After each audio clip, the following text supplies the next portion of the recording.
Hi, I am Kerrii Anderson, your honorary chairwoman of this weekend's summit, Women and the New American Dream.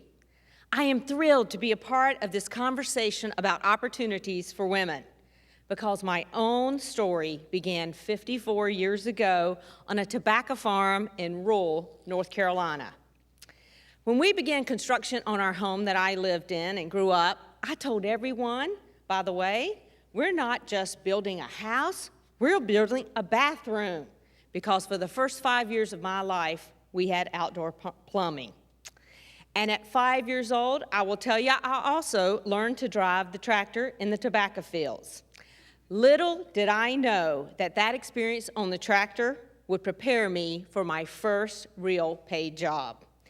In the fields, I worked side by side with men and migrant workers, and I was exposed to a man's world.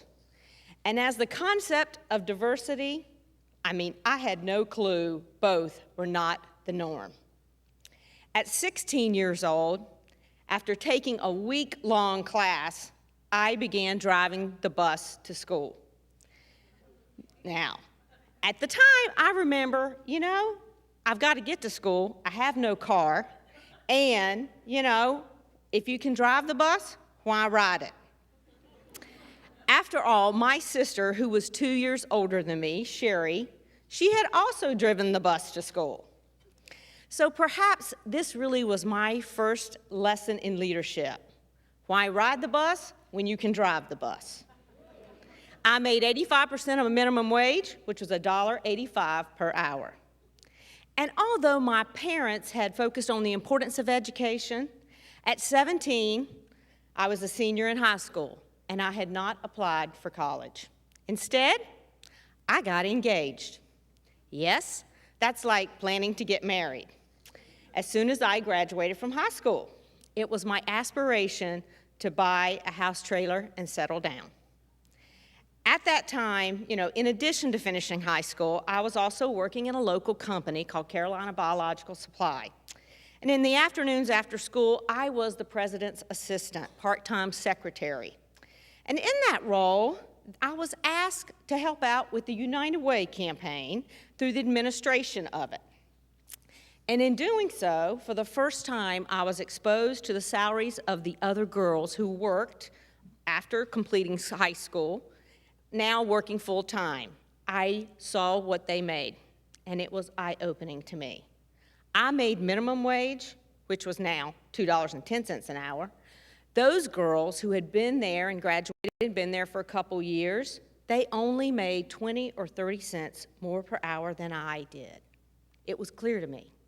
I needed to continue my education beyond high school. So, in order to have any chance to change my economic future. So in April of my senior year, I applied to college. Now by now, my sister, who I had looked up to and drove a school bus after, she ran off and got married at 17. And she was living in a trailer. And my parents had no money for my college education, and they also had a deteriorating marriage. So I moved in with my grandma Sutton, and I applied for scholarships and student loans. And in 1979, I graduated magna cum laude from Elon University. I became the first generation of my family to graduate from college.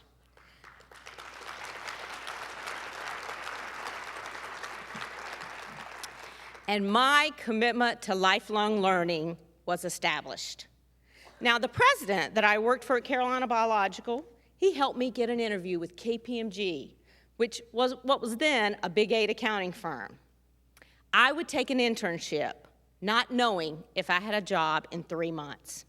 I boarded an airplane for the first time in my life, and I went to New York City for auditor training.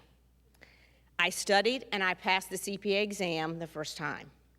My career was just beginning, and I realized I had a lot more to learn. After 5 years, I was recruited to RJR Nabisco in Winston-Salem, North Carolina, where I worked on, no, not tobacco, restaurants. Little did I know that the experience would play such a pivotal role in my career and my future. At RJR, I was the only accountant. I was the CPA. Everyone else was an MBA. And I realized I needed more education. And in 1985, I changed employers, working now as a controller for Key Homes, a home builder in Greensboro, North Carolina. And I applied to the Duke University Weekend MBA program at Fuqua School and was accepted.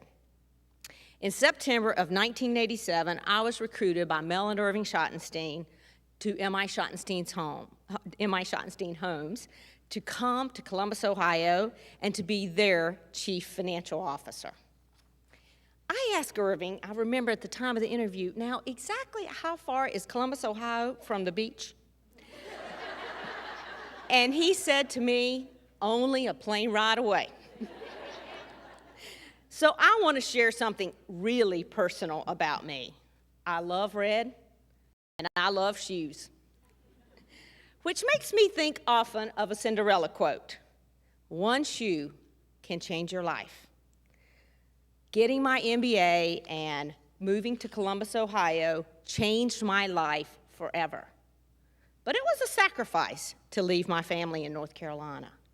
14 years later, I was recruited to be the chief financial officer for Wendy's International, and I held that position for 6.5 years till I became CEO in 2006.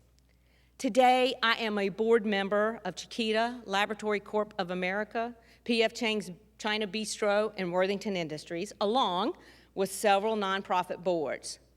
And this year, I will celebrate my 25th year of being in Columbus.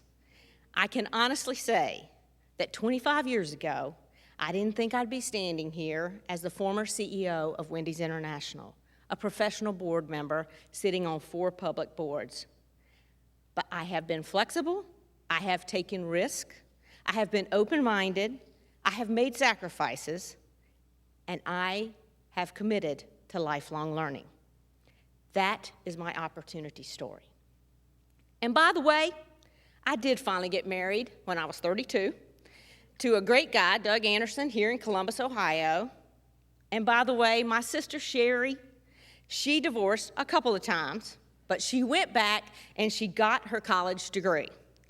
And my sister Sherry became the first woman president of the Harley-Davidson Hog Club in Greensboro, North Carolina.